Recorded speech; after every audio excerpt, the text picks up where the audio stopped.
Hello world and welcome back to Abe Reviews.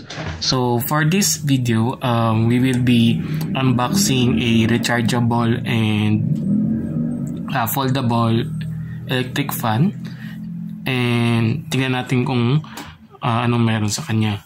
Actually may nabili na ako nito dati and bumili lang ulit ako kasi handy siya. So if you're going to search, nasa Lazada siya. Actually Mi Fan yung tawag pero China fan lang siya, and ito talaga yung brand niya. Ayan, so ito yung ano niya, ito yung item mismo. Ayan, and then may remote siyang kasama, rechargeable siya, type C ang interface, charging interface niya. Ayan, so buksan na natin yung item. So, ito yung box niya, ito yung left, ito yung likod. So, adjustable din yung height niya. And then, ito yung nasa other side, no? Kung gusto nyo i-check,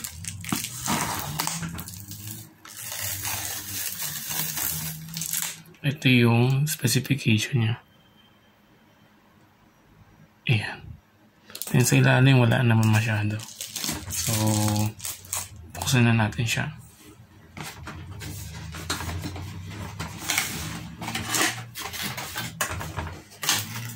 So upon opening, ito yung tsura niya.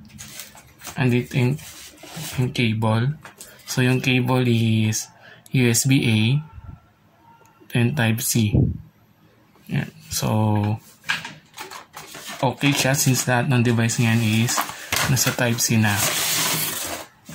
Then from that one, pag in-open nyo, so meron siyang foam and then may user manual dito nakasama.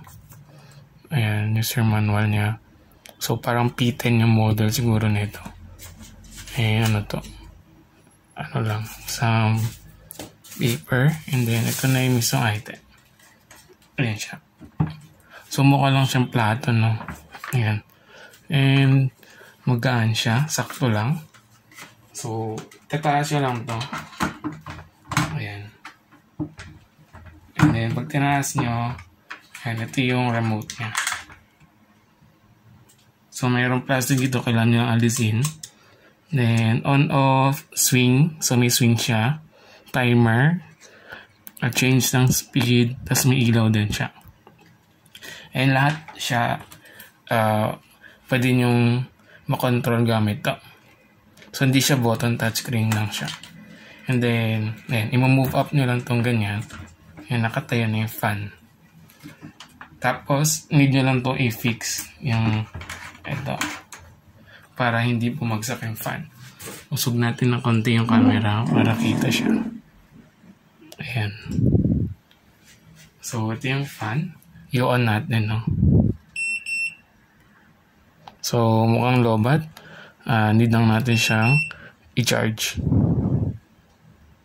So, yun guys, charge na natin siya. So, ito, click lang natin. So, 1. Ayan. Iilaw yung banda dito. Hindi ko lang kung kita. Then, 2. Then, 3. Ayan, may ilaw siya, no? 4. Time yung 4 actually. Tapos, and then, off na. Okay. Ito yung ilaw. Hindi ko siya mapindot. Try natin gamitin ng remote. Ayan.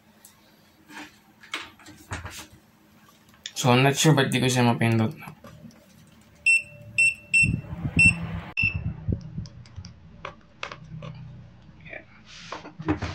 So, i-off na natin yung ilaw. On ulit natin siya. And then, ito yung swing. Ayan, mag-swing siya, no?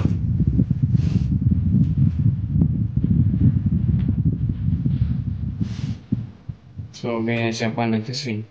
Tumaganon lang siya sa base niya, no? Ayan. So ayun guys, if you're planning to buy this item, I hope this video helped you, and please like and subscribe for my next review video. So thank you for watching guys, and see you on my next review.